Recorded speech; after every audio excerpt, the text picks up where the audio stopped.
This is Whiskey Whereabouts. I'm Tim, and welcome to part 2 of my ranking of the top 23, as it turned out, single malt Scotch whiskey distilleries in Speyside. So we already went through the first half, and we have 12 distilleries remaining. There's some big name distilleries.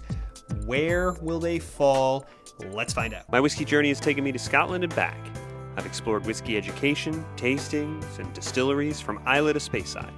And now my journey continues here, with you, on Whiskey Whereabouts. There were some huge name distilleries that have already been ranked in the first half, and now we're moving on to the top half, only ranking distilleries based on their core range offerings, no limited releases, no travel retail, nothing like that. I'm looking at the sort of quality, giving a little bit extra consideration if you have a nice breadth of variety in your core range, and value counts. We're going to start with number 12, and the number 12 ranked distillery is Mortlach. Would rank higher except for the poor, sort of inferior presentation of the whiskey. Mortlach has that odd 43.4%, but it's chill filters, color additives, Diageo thing. It's not terribly overpriced. We've got a 12-year, you'd probably be able to buy it for about $60. 16-year in the core range, a little over $100. I think there's a 20-year for about $300, which is, it's a little overpriced.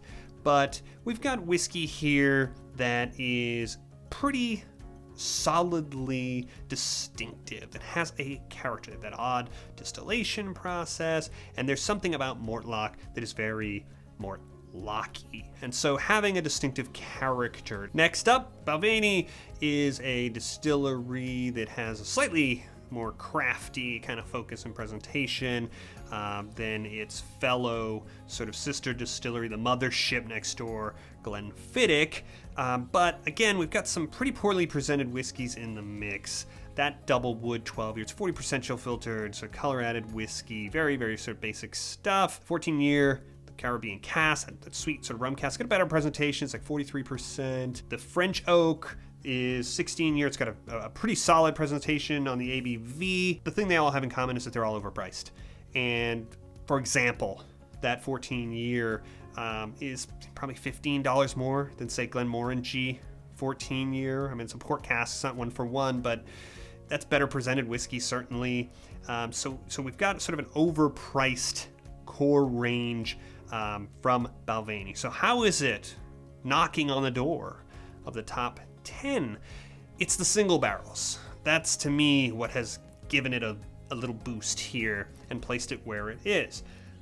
You want to talk about overpriced. They're very expensive, but that 15-year sherry, there's a 12-year first fill. These are 47.8% ABV whiskeys. They're really expensive, but they're very high, sort of flavor. You're getting a lot more sort of substance than the rest of that core range, and to me, having them available there has given this one a little bit of boost, a little extra credit. Here at number 10, I'm going to place Speyburn. And Speyburn is an Inverhouse distillery that only has 3 age statement whiskeys in the core range. There is an NAS in the range, and the 10-year entry-level Speyburn, it is 40% whiskey, but it costs about $30. And that is crazy in this market, that you can get 10-year single malt for less than Monkey Shoulder. But the higher age statement whiskeys are better presented. And when I mean better presented, I mean 46% non-chill filtered, no color added. And I'm talking about 15-year and 18-year whiskey. These are solid values. 18-year whiskey for less than $140 with that presentation. The next distillery I want to talk about is Benriach.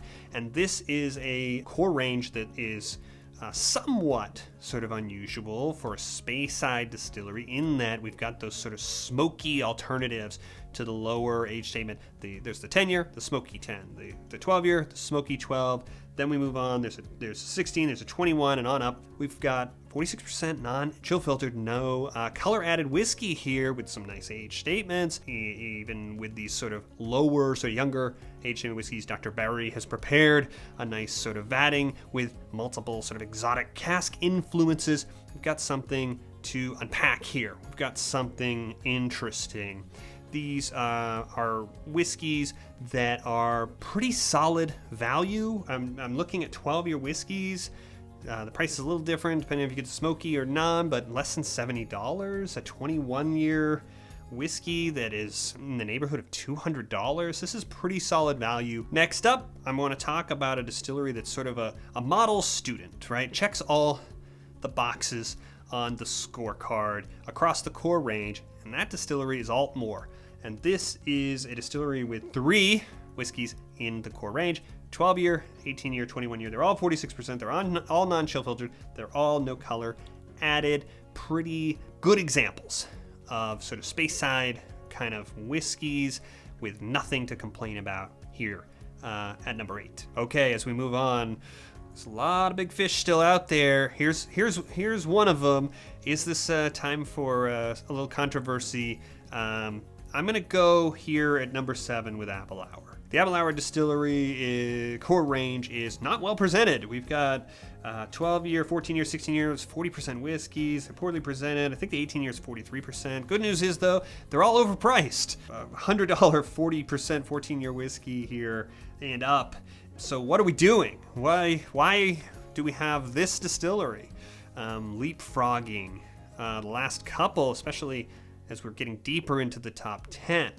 And the answer is the multiple offerings in the form of these non-age statement, cask strength whiskeys. Now we can talk about value and Apple Hour. So we don't just have the Abonade anymore, which has kind of invented this as a series of batches of cask strength, 60% plus, well-presented whiskey. You don't get an age statement, but this is a huge sherry bomb. You're gonna pay more than $100 for it now, but you're getting some substantial whiskey you need to add water to sip. I mean, this is really high ABV whiskey. But we also have variants. Now they've got an Abonade that's been aged in bourbon casks instead of being a sherry bomb. It's even cheaper than this one, but still has a huge ABV, and they also have a much more approachable entry-level non-aged statement. It's called the Cask Autumn. That one is not cask strength. That one's about 48%, but it's non-chill filtered. I think there may be color added to that one, but it's $70 or so for a pretty solid, robust ABV whiskey. That one's less value, I think, than maybe the Alba is probably the best value. You're getting north of 60% whiskey for less than $90, and all you're giving up is an age statement. So, but for these sort of big strength core range non-age statement whiskeys, Apple Hour would not have made the cut into part 2 here. The next distillery is about as representative Speyside distillery as you may be able to think of. It's going to be Glenfarclas here, and this is a distillery with a lot of different age statements available in that core range from 8 years all the way up to 25 years. It is inconsistent in terms of the ABV. We've got some high sort of age statement, 43% whiskeys. I think that 15 years, a nice 46, non-chill filtered, no color added whiskey. But you're getting pretty solid value. You're getting a 12-year for, $70 plus.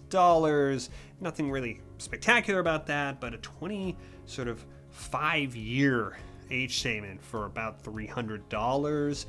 It's not perfectly presented, but it is a pretty big number on the side of a bottle. This is very sort of traditional, what we think of as sort of sherry influence, Speyside whiskey. But with the inconsistencies in that core range, it would be lower. But once again, we've got another cask strength offering up this distillery's sleeve. They've got that card to play, and that in combination is giving it the sort of leg up for me. And that is the cask strength at 105. It's 60% whiskey, it's non-chill filtered, there's no color added, and it's right on the money of what we expect that presentation to cost us at this point, just over $100. The next distillery, whose name is not prominently displayed on the bottles. The bottles are marketed under a different name because the Nakdu distillery doesn't want to be confused with the Nakando distillery that was on that big list way back in part 1 of distilleries that primarily make whiskey for blends and didn't make the cut for the rankings in the top 23. And so we have a Nak, which is the sort of name that this whiskey is marketed under. We have a very, very nice core range when we start looking at the 18-year, 46% and non-chill filter, no color added. It's bourbon, cherry matured whiskey. It's pretty solid value, $160 or so. It's about $20 cheaper than I expect that whiskey to cost. The 24-year is similar specs, similar ABV, similar casks, and it's available 24-year whiskey for less than $300. Very solid value. There's even a peated variant. It's called Peat Heart. Bourbon matured whiskey, 46%. It's an NAS whiskey. It's not age statement, but it's nice to have that variety, right? Nice to have the breadth. What is this distillery lacking in the core range? It doesn't have that big cask strength, bold flex whiskey that I have been sort of giving a little bit extra boost to some of the other distilleries for offering earlier on the list. But that's not the big problem. The big problem is that the 12-year is terribly presented. It's 40% whiskey, chill filtered, color added. It's not even that great value. I mean, it's $60 or so, but with those terrible specs, it's just not a whiskey that either of us is going to worry about chasing down. And so we're really relying on the bigger sort of age statements. So with this next distillery, we have reached the point in the countdown where any of the remaining distilleries has a legitimate argument for the number 1 spot. It's that close. And the next up is Benromach. So this is a distillery that was closed, mothballed throughout most of the 80s, well into the 90s before it was resurrected by Gordon MacPhail. And there's something distinctive about Benromach as a Speyside whiskey, right? It's lightly peated, which seems like it's sort of going totally against the Speyside profile, except what they're going for is the really sort of old classic presentation of Speyside whiskey way back before technology made peat obsolete as a heating source, back when we had lightly peated Speyside whiskey. So we have a lightly peated sort of presentation. They've got the straight line arm. They're going for a really distinctive style, which they have achieved. The only problem with the core range is that most of the whiskeys are 43%. There's a lot of chill filtration. I don't think there's color added, which is good, but we could have a better presentation. But honestly, especially if you get into the 15 and above, they really punch above their weight. They don't present like weak 43% whiskeys. These are very solid, very strong whiskeys that have a lot of fans. And so we do have a really well presented, non-chill filtered, no color added, 58.5% cask strength core range presentation with an age statement. And in terms of value, we're doing really well with Benromach.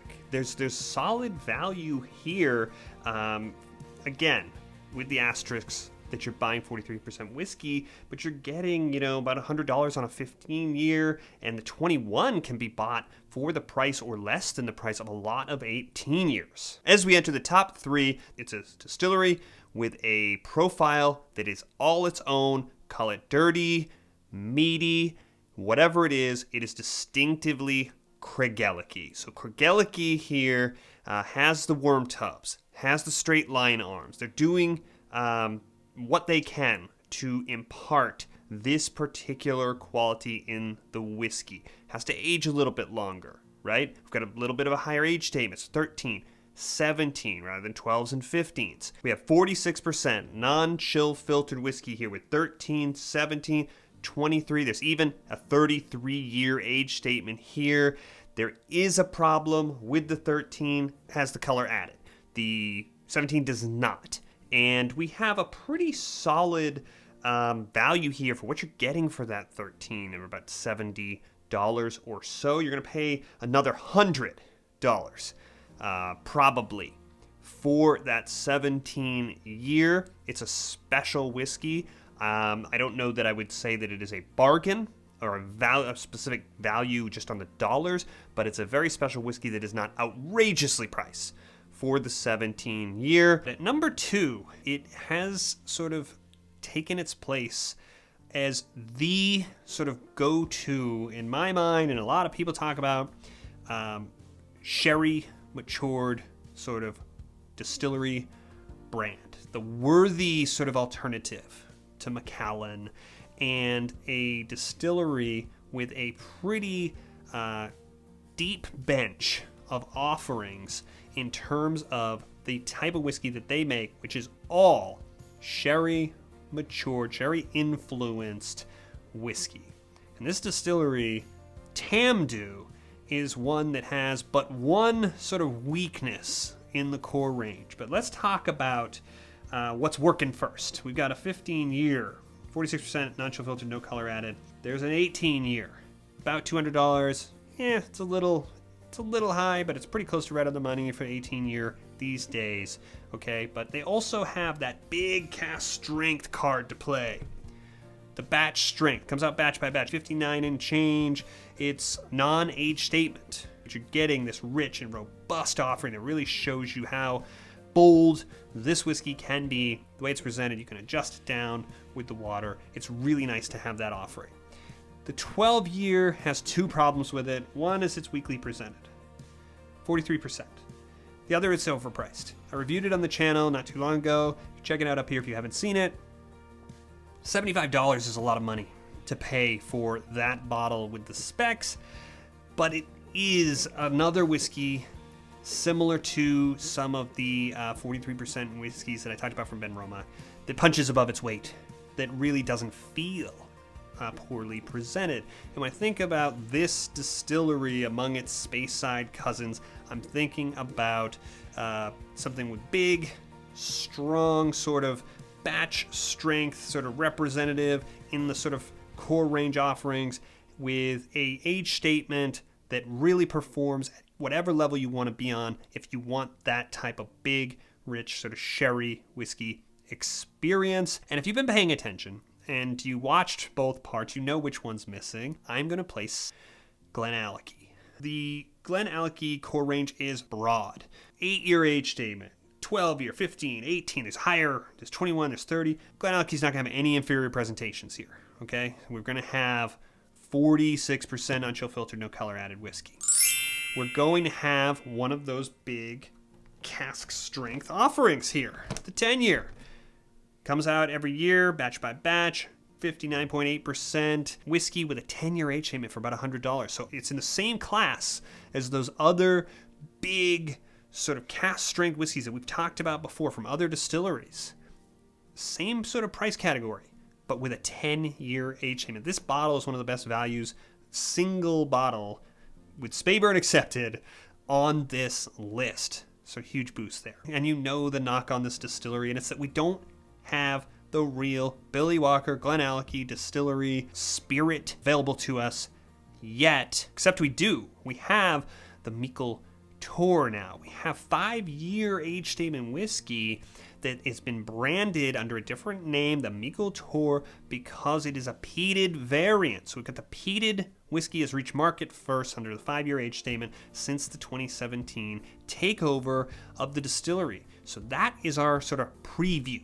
In the end, this entire exercise was completely subjective, as I said in part 1, and I'm sure you have a lot of thoughts and a lot of different ranking orders.